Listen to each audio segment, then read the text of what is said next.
खोके सरकारचा, अदानीचा दलाली करणारा या खोके सरकारचा, अदानीची दलाली करणाऱ्या या गद्दार सरकारचा, अदानीची दलाली करणाऱ्या खोके सरकारचा. अरे अदानी हटाओ, अदानी हटाओ, अदानी हटाओ, अदानी हटाओ, अदानी हटाओ, अदानी हटाओ, अदानी हटाओ, अदानी हटाओ, अदानी हटाओ, अदानी हटाओ. अरे धारावी अदानीच्या घशात घालणाऱ्या या खोके सरकारचा. अरे 50 खोके, 50 खोके, 50 खोके, 50 खोके. अरे अदानीची दलाली करणारा या खोके सरकारचा. अरे अदानीची दलाली करणाऱ्या खोके सरकारचा. अदानीची दलाली करणाऱ्या खोके सरकारचा. अरे 50 खोके, 50 खोके, 50 खोके,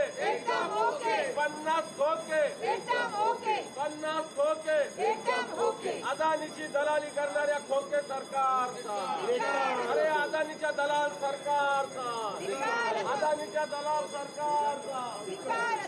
मोदानी हटाओ, धारावी बचाव, अरे मोदानी हटाओ, धारावी बचाव, अरे मोदानी हटाओ, धारावी बचाव, अरे मोदानी हटाओ, धारावी बचाव, अरे मुंबई बचाओ, धारावी बचाव, अरे मुंबई बचाओ. अदानी हटाओ.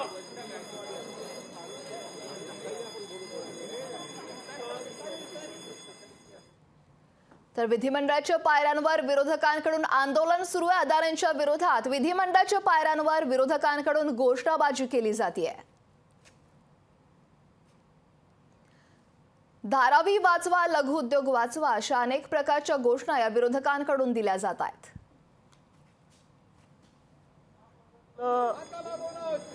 धारावी अदानीला अंधन देण्याचा सरकार प्रयत्न करतंय. पूर्णपणे मुंबई आणि त्यातल्या त्यात धारावी, ज्या धारावीमध्ये शेकडो लघुउद्योग आहे, शेकडो लोक या धारावीच्या उद्योगधंद्यावर अवलंबून आहे. असं असताना ही धारावी अदानीच्या घशात घालण्याचं काम हे राज्य सरकार करतंय. हे सरकार उलट टपाली बोलत असताना देवेंद्रजी फडणवीस यांनी खाते बदल होताना शेवटच्या दिवशी अदानीच्या या धारावीच्या सर्व अग्रीमेंटवर, टेंडरवर सह्या केलेल्या आहे. एक तर धारावीमधल्या जवळपास 70,000च्या वर लोकांना आज ही घर मिळेल का नाही मिळेल अशा प्रकारची शंका आहे. असं असताना TDRची मालकी सुद्धा अदानीकडे दिली जाते. खरं तर सरकार या अदानीचं दलाल आहे का, या जनतेसाठी काम करतं का अदानीसाठी काम करतं, अशा प्रकारचा प्रश्न धारावीच्या बाबतीत निर्माण झालेला आहे.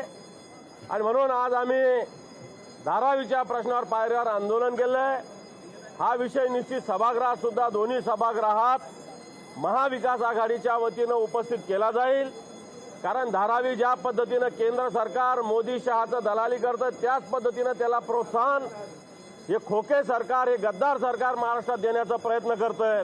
आणि त्यामुळे धारावीवर आणि मुंबईवर होणारा अन्याय महाविकास आघाडी कदापि सहन करणार नाही. आणि म्हणून आज विधिमंडळात लढा देऊ, विधिमंडळाच्या बाहेर सुद्धा लढा देण्याचा निर्धार आम्ही व्यक्त केलेला आहे. जसं त्यांनी सांगितलं सन्माननीय विरोधी पक्षनेते रावसाहेब दानवे साहेबांनी, आमच्या अंबादास दानवे साहेबांनी, मी दानवे साहेबांचा मनापासून आभार मानू इच्छिते की दानवे साहेबांनी एका महत्त्वपूर्ण विषयाला आज आम्ही सगळ्यांनी महाविकास आघाडीच्या वतीने या ठिकाणी आपल्या सगळ्यांसमोर आणलेलं आहे. सगळ्यात महत्त्वाचा मुद्दा आहे की या धारावीचा विकास हा धारावीच्या जनतेसाठी व्हायला पाहिजे. त्यांनी बरोबर सांगितलं दानवे साहेबांनी की आमच्याकडे प्रत्येक घरामध्ये लघु उद्योग चालतात आणि लघु उद्योगाच्या माध्यमातून धारावीचं जवळपास मी सांगितलं की 100 कोटीपेक्षा जास्त जो आहे तो वर्षाचा टर्नओव्हर जो आहे तो महाराष्ट्राला रेव्हेन्यू देणारा असतो. आज प्रश्न निर्माण झालेला आहे की धारावीच्या विकासाच्या नावाखाली मोदानीचा एक मोठा घोटाळा जो TDR घोटाळ्याचा त्यांनी उल्लेख केला. एका ठिकाणी विकासाच्या गोष्टी करत असताना धारावीतल्या जनतेचं 10 किलोमीटरच्या बाहेर स्थलांतरित करण्यासंदर्भामध्ये त्या ठिकाणी टेंडरमध्ये उल्लेख करायचा आणि दुसऱ्या ठिकाणी सगळी मोनोपोली जी आहे म्हणजे फक्त धारावीची नाही मुंबईची मोनोपोली सुद्धा अडाणींच्या हातात द्यायची, हा डाव या सगळ्याच्या मागे आहे आणि खूप मोठं षडयंत्र आहे, खूप मोठा महाघोटाळा आहे TDR.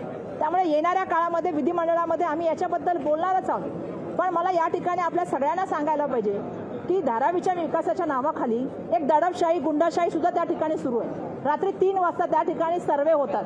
आम्ही त्या ठिकाणी प्रश्न विचारले की असे सर्वे रात्रीचे कसे होऊ शकतात, तर ते सर्वे कसे चालले ते सांगायची मला गरज नाही. मी मागे पण सांगितलं आणि विधिमंडळात सुद्धा सांगितलं की एक्स पोलीस ऑफिसरांचा वापर त्या ठिकाणी होत आहे, गुंडांचा वापर त्या ठिकाणी होत आहे आणि म्हणून दहशतीचं त्या ठिकाणी दडपशाहीचं वातावरण त्या ठिकाणी निर्माण करण्याचा प्रयत्न चाललेला आहे. आणि जे त्यांनी सांगितलं की खाते बदल होण्यापूर्वी वर्क ऑर्डर कोणी दिली, त्या ठिकाणचे जे DC रूल बदल करण्याचा निर्णय कोणी घेतला, हे सगळे प्रकरण सर्वांना माहिती आहे आणि कोणाबद्दल प्रेम आहे अडाणीबद्दल हे देशाला चांगलं माहिती पडलंय. आज एअरपोर्ट असतील, सरकारी प्रॉपर्टी असतील, या सगळ्या अडाणींना देण्याचा प्रयत्न चाललाय आणि त्यामुळे धारावीकर म्हणून आम्ही ही मागणी करतो आहोत की मोदाने हटाव आणि धारावी बचाव. एन्काउंटर स्पेशालिस्ट विरुद्ध एक गंभीर आरोप केला होता. धमकवलं सरकार गांभीर्याने घेतंय का या गोष्टी आणि उपमुख्यमंत्री गृहमंत्र्यांची काही दखल घेतली का?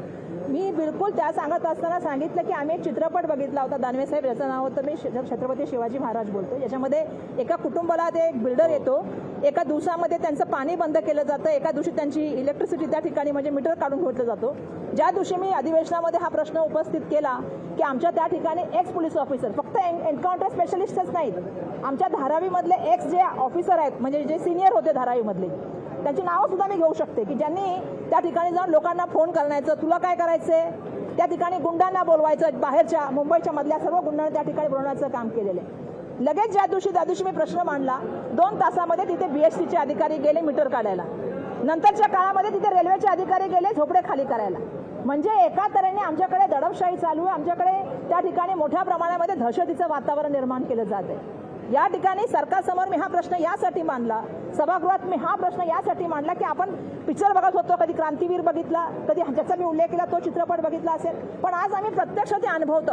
यांचं काम काय, मी प्रदीप शर्मा यांचं नाव घेते, त्यांचं काम काय धारावीमध्ये, गंगावणे जे रिटायर झाले त्यांचं काम काय, अंचटे जे धारावीतून रिटायर झाले त्यांचं काम काय, की रिटायर ऑफिसर धारावीमध्ये येणार आणि जनतेला त्या ठिकाणी भेटीस धरण्याचं काम करणार, हे बरोबर नाही. आणि म्हणून येणाऱ्या काळामध्ये या संदर्भामध्ये आम्ही आपल्याशी बोलू आणि हा किती मोठा TDR घोटाळा आहे हे सुद्धा आपल्यासमोर आणू. आम्ही बिलकुल आता थोडं वाट बघा, येणार आहे आम्ही तुमच्यासमोर, मी ज्या अर्थी बोलते त्या अर्थी नक्की तुमच्यासमोर येणाऱ्या काळामध्ये येणार. पुनर्विकासाच्या प्रश्नावर विरोधकांचं आंदोलन सुरू आहे. विरोधक आक्रमक झाल्याचं पाहायला मिळत आहे. तर शेकडो लोक हे धारावीच्या उद्योगधंद्यावर अवलंबून आहेत, पण ही धारावी अदानीच्या घशात घातली जाते असं विरोधी पक्षनेते अंबादास दानवे म्हणाले आहेत. तर सरकार जनतेसाठी काम करतंय की अदानींसाठी, असा सवाल देखील विरोधकांनी उपस्थित केला आहे. तर दोनही सभागृहात हा प्रश्न महाविकास आघाडी उपस्थित करणार असं देखील अंबादास दानवे म्हणाले आहेत. तर धारावीचा विकास व्हावा, पण धारावीच्या जनतेसाठी व्हावा असं वर्षा गायकवाड म्हणाल्या. तर विधानसभेच्या पायऱ्यांवर विरोधकांचं आंदोलन सुरू आहे. विरोधक आक्रमक झाल्याचं पाहायला मिळत आहे. लोकशाही मराठी ऐका, पहा, जागरूक रहा.